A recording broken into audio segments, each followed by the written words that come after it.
ውድ ቻናላችን ቤተሰቦች እንኳን ወደ ቻናላችን በደህና መጣችሁ። ዛሬ በሁለት ጉዳዮች ተመልሼ መጥቻለሁ። በአንደኝነት የምንመለከተው እንግዲህ ጆን ባርነስ የሰጠውን አስተያየት የሆነ ጆን ባርነስ እንግዲህ የቀድሞ የሊቨርፑል ሌጀንድ ተጫዋች ነውና በሰጠው አስተያየት እንግዲህ ምንድነው ያለው? በአሁን ሰዓት እንግዲህ ሊቨርፑል ለዋንጫ የደረሰው የሌሎች ቡድኖች ኳሊቲ ማነስ ሳይሆን የሊቨርፑል ተጫዋቾች ቁርጠኝነት ነው ብሏል። በዚህ ዙሪያ የምናነሳው ነጥብ ይኖራል። እንደዚሁም ደግሞ ኑኔዝ በትዊተር ፖስት ያደረገው ጽሁፍ እንግዲህ አወዛጋቢ ሆኖ ቀጥሏል። ይህን የምንመለከት ይሆናል። እስከ መጨረሻው ደቂቃ ድረስ አብራችሁ እንድትቆዩ በአክብሮት እጋብዛለሁ። ሰብስክራይብ፣ ላይክ፣ ሼር እያደረጋችሁ የቻናሉ ቤተሰብ እንድትሆኑ በአክብሮት እጠይቃለሁ። አሁን በቀጥታ እንግዲህ ወደ ያስኩላችሁ ጉዳይ እገባለሁ። በመጀመሪያም የምንመለከተው እንግዲህ ጆን ባርነስ የሰጠውን አስተያየት ይሆናል። ጆን ባርነስ እንግዲህ በሰጠው አስተያየት ምንድን ያለው? በዘንድሮ እንግዲህ ሊቨርፑል ለዋንጫ እየደረሰው ኳሊቲን የሚመለከት ጉዳይ አይደለም። ምክንያቱም እንግዲህ ሁሉም ቡድኖች እንግዲህ ኳሊቲ አላቸው፣ ሊቨርፑልም እንግዲህ ኳሊቲ አላቸው። ነገር ግን ደግሞ ይህንን ኳሊቲ በምን መልኩ ነው የምትጠቀመው የሚለውን ነገር ነው እንግዲህ ሊቨርፑል ለዋንጫ ያደረሰው። ምክንያቱም እንግዲህ እያንዳንዱ ቡድኖች እንግዲህ በጨዋታው ዘመኑ እንግዲህ በውድድር ዘመኑ በፕሪሚየር ሊጉ እንግዲህ የተለያዩ ሽንፈቶች ያጋጥሟል።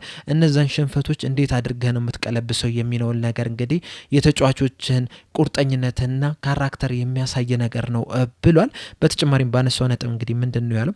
በፕሪሚየር ሊጉ ላይ እንግዲህ ሊቨርፑል ዘንድሮ 2 ጊዜ ብቻ ነው የተሸነፈውና ስታሸንፍ ብዙ ጨዋታዎችን እያሸነፍክ በርኩ ቁጥር እንግዲህ በራስ መተማመን እየጨመረ ነው የሚሄደው። አንዳንድ ጊዜም እንግዲህ ከልክ በላይ የራስ መተማመን ይኖርሃል። በዛ ሰዓት እንግዲህ የምታደርገው ነገር አይደለም ያንተን ካራክተር የሚያሳየው ወይም ያንተን ቁርጠኝነት የሚያሳየው። ነገር ግን ደግሞ ከተሸነፍክ በኋላ የምታደርገው ነገር እንግዲህ ስላንተ ብዙ ነገሮችን ይናገራል ብሏል። እንደሚታወቀው እንግዲህ በተከታታይ ጨዋታዎችን ተሸንፈናል። ከፒኤስጂ ጋር ተሸንፈናል።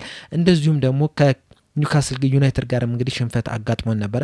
ከዛ በኋላ ግን ተጫዋቾቹ ያሳዩት ቁርጠኝነት እንግዲህ ሊቨርፑል የዘንድሮን ዋንጫ እንዲያሸንፍ አድርጎታል። ከሽንፈቶቹ በኋላ ያሳዩት ካራክተር እንግዲህ የሚያስደንቅ ነበረ። ጨዋታዎችን ለማሸነፍ የነበራቸው ቁርጠኝነት እንግዲህ የዘንድሮን ዋንጫ ለማሸነፍ እንግዲህ አሁን ላሉበት ደረጃ ለመድረስ አግዟቸዋል ብሏል። በተጨማሪም ባነሳው ነጥብ እንግዲህ ምንድነው ያለው?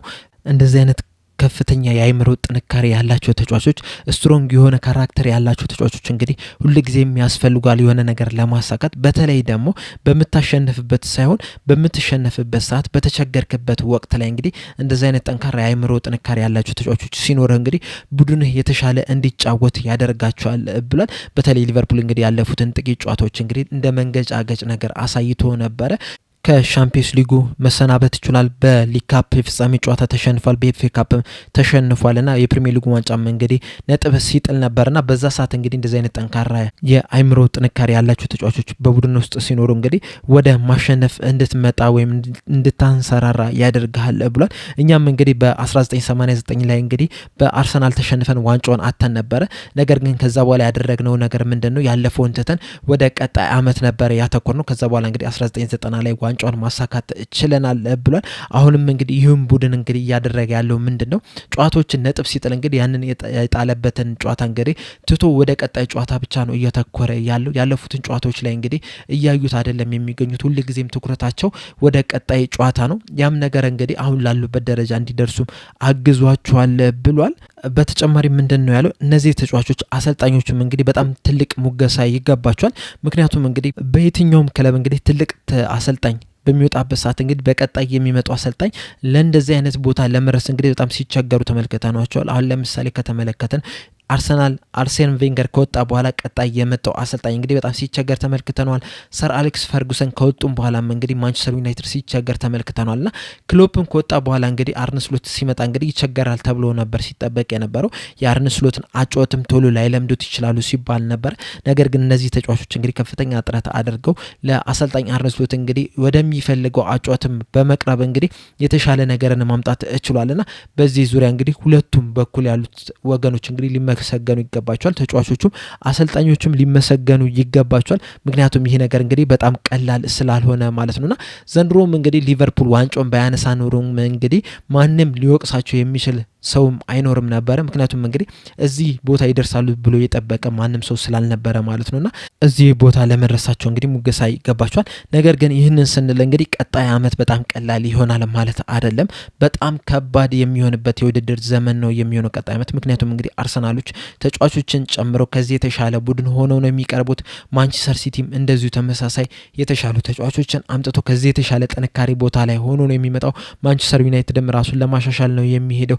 ቼልሲም እንደዚሁ፣ ቶተናምም እንደዚሁና ሁሉም ክለቦች እንግዲህ ከዘንድሮ የተሻለ ቡድን ሆነው ለመቅረብ ነው የሚመጡት። በእርግጥ ሊቨርፑልም እንግዲህ የራሱን የሆነ ጥንካሬ ይጨምራል ተብሎ ነው የሚጠበቀው። ነገር ግን ደግሞ እንደ ዘንድሮ ቀላል ይሆናል ተብሎ አይጠበቅም። ምንም እንኳን ዘንድሮ እንግዲህ የተለያዩ ክለቦች እንግዲህ ወርደው ቢታዩ ማለት ነውና ቀጣይ አመት ግን ከዚህ የተሻሉ ቡድን ሆኖ ነው የሚቀርቡትና ሊቨርፑልም ከዚህ የተሻለ ሆኖ መቅረብ መቻል አለበት። የቀጣዩን አመት እንግዲህ ፕሪሚየር ሊግ ማስተካከል ከፈለጉ ብሏል ማለት ነው። በቀጣይም የምንመለከተው ደግሞ ዳርዊን ኑኔዝ እንግዲህ በትዊተር የሰጠውን አስተያየት ይሆናል ማለት ነው። በዚህ አስተያየት እንግዲህ ብዙ ውዝግቦችን ፈጥሯል። በዚህ አስተያየት እንግዲህ ዳርዊን ኑኔዝ የሰጠው ምንድነው ያለው? በተለይ ደግሞ በቅርቡ እንግዲህ በኑኔዝ ዙሪያ እየወጡ ያሉ ዘገባዎች አሉ። ይህም ዘገባ ደግሞ ምንድነው ከዚህ በኋላ ኑኔዝ ለሊቨርፑል የሚሰለፍ ከሆነ እንግዲህ ለቤኔፊካ 5 ሚሊዮን ዩሮ መክፈል አለበት የሚል ነው። በእርግጥ በዚህ ዙሪያ እንግዲህ አሰልጣኝ አርነ ስሎት የሰጡት አስተያየት አለ። ይህ ምንድነው ሁሉም ጋዜጠኞች የሚሉትን ነገር እንግዲህ አትመኑ ብሏልና ይህንን ነገር እንግዲህ አጣጥለውታል። እስካሁንም ድረስ እንግዲህ እየመረጥኩት ያለ ሆነው በዚህ ምክንያት አይደለም ብሏል። እና ከዚህ በኋላ እንግዲህ ኑኔዝ በትዊተር ገጹ እንግዲህ የለጠፈው ነገር አለ። ይህ ምንድነው የሚለው እንግዲህ በፕሪሚየር ሊጉ በጣም ጥሩ ጨዋታን ከተጫወትኩ በኋላ እንግዲህ ጨዋታዎችን መጮት አልቻልኩም። ይህም ደግሞ ለምን እንደሆነ ግራ ገብቶኛል የሚል አይነት ነገር ነው የሚለው። እናም ምክንያት እያደረገ ያለው ምናልባትም ሊቨርፑል እንግዲህ ከዚህ በኋላ ካሰለፉኝ 5 ሚሊዮን ዩሮ ላለመክፈል ነው ጨዋታዎችን እያደረግኩ ያልሆነው። ምክንያቱም እንግዲህ የመጨረሻ የፕሪሚየር ሊግ ጨዋታዬን ሳደርግ እንግዲህ በጣም ጥሩ የሚባል እንቅስቃሴን ማድረግ ችዬ ነበር ነው እያለ የሚገኘው ኑኔዝና ይህ ነገር እንግዲህ በተለያዩ ሰዎች ዙሪያ ውዝግብ እያስነሳ ነው የሚገኘው። ምክንያቱም እንግዲህ በመጀመሪያም ደረጃ ኑኔዝ ይህንን ሊያስብለው የሚችል ምንም አይነት ነገር የለም። ምክንያቱም እንግዲህ እድል በተሰጠበት ጊዜ ሁላ እንግዲህ ጎሎችን እያስቆጠረ አይደለም፣ ኳሶችን እየሳተ ነው የሚገኙት። በተለይ ደግሞ ቀላል የሚባሉ ኳሶችን እንግዲህ ሲያስቆጥር አልተመለከትነውምና ይህንን ሊደግፍ የሚችል ምንም አይነት ነገር የለም። በእርግጥ አንዳንድ ጊዜ እንግዲህ ይገባና የተለዩ ነገሮችን ሲፈጥር ተመልክተናል። ነገር ግን ደግሞ አብዛኛውን ጊዜ ከተመለከትነው ቀላል ኳሶችን ሲሲስ ነው የምንመለከተው፣ የተለያዩ ቻንሶችን ሲያባክን የተመለከትነውና ምንም እንኳን ማለት ነው ምክንያታቸው ያ ቢሆን ራሱ እንደዚህ ወጥቶ ሊያስነግረው የሚችል ምንም አይነት ኮንፊደንስ ያለው ተጫዋች አይደለም። ምክንያቱም ያሳየው ነገር የለም። አሁን ለምሳሌ ሌሎች ተጫዋቾች እንግዲህ በጣም ጥሩ እየተንቀሳቀሱ ቢሆንና እንደዚህ ቢሉ ያስኬዳል። ኑኔዝ ራሱ በየጨዋታው ጎል እያስቆጠረ ቢሆንና ለምሳሌ አሁን በአመት ከ20 በላይ የፕሪሚየር ሊግ ጎል የሚያስቆጠር ቢሆንና እንደዚህ አይነት አስተያየት ቢሰጥ ያስኬዳል። ነገር ግን ደግሞ እንደዛም እያደረገ አይደለም የሚገኘው።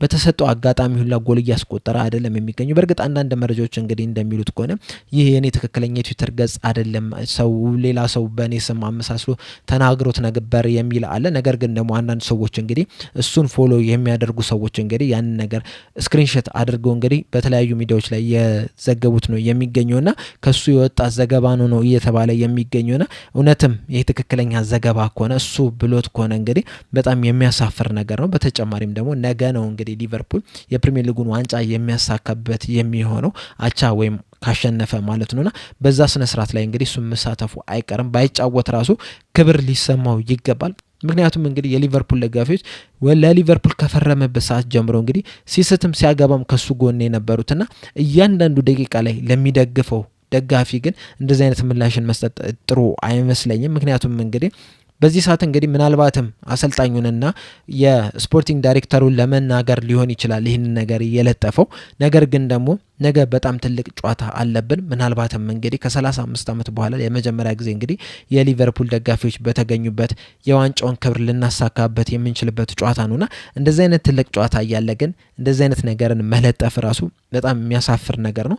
ሲጀምርም ደግሞ ቀደም እንዳልኳችሁ እንግዲህ ብዙ ጎሎችን እያስቆጠረ ያለ ተጫዋች አይደለም። ከስንት አንድ ምርጥ ብቃትን ስላሳየ እንግዲህ ቀጣይ ጨዋታዎች ለሁሉም ላይ ልሰለፍ ማለት ያን ያህል የሚያስኬድ አይደለም። በእርግጥ አንድ ተጫዋቾች እንግዲህ የኮንፊደንስ ተጫዋቾች ናቸው። ኑኔዝም እንግዲህ ከዛ ተጫዋቾች መካከል የሚመደብ ነው።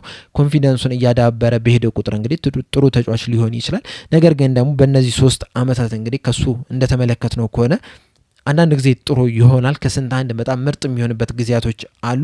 ነገር ግን አብዛኛው ጊዜ ደግሞ የተለያዩ ቻንሶችን እያገኘ ራሱ እየተጠቀመ ያልሆነ ተጫዋች ነውና እንደዚህ አይነት አስተያየት መስጠቱ እንግዲህ የሚያስደስት ነገር አይደለም። በዚህ ዙሪያ እንግዲህ አሰልጣኝ አርነ ስሎት እንግዲህ አስተያየት ሰጥተው ነበረ አርብ ዕለት። እኔ የማውቀው ነገር የለም በእንደዚህ አይነት ዙሪያ እንግዲህ ሪቻርድ ዲው እንደዚህ አይነት ነገር ስላለ ብሎ ይህንን ተጫዋች አታሰልፍ ብሎ ደግሞ አያስገድደኝም፣ ውሳኔ ላይ ምንም አይነት ኢንቮልቭመንት አያደርግም ብለው ነበርና እንደዚህ አይነት ነገር አስተያየት ከሰጡ በኋላ እንግዲህ እንደዚህ አይነት ቃላቶችን መለጠፉ እንግዲህ ተገቢ አይመስለኝም። በእናንተ ዘንድ እንግዲህ ምንድን ነው የምትሉት? መለጠፉ ላይ ምንድን ነው ተስማማላችሁ ሳትስማሙ የሚለን ነገር ኮሜንት ሴክሽን ላይ በመጻፍ አሳውቁ። እንደዚሁም ደግሞ በለጠፉ ዙሪያስ የምትሰጡት ሀሳብ ካለ ኮሜንት ሴክሽን ላይ በመጻፍ አሳውቁ። ለአሁን እዚህ ላይ አበቃው። በነገው ዕለት እንግዲህ በጨዋታው ዙሪያ የምናነሳቸውን አንዳንድ ነጥቦች ይዤላችሁ የምመጣ ይሆናል። እስካሁን ስለተከታተላችሁኝ በጣም አመሰግናለሁ። ሰብስክራይብ፣ ላይክ፣ ሼር እያደረጋችሁ የቻናሉ ቤተሰብ እንድትሆኑ በአክብሮት እጠይቃለሁ። በቀጣይ በሌላ እስከምንገናኝ ድረስ ቻው።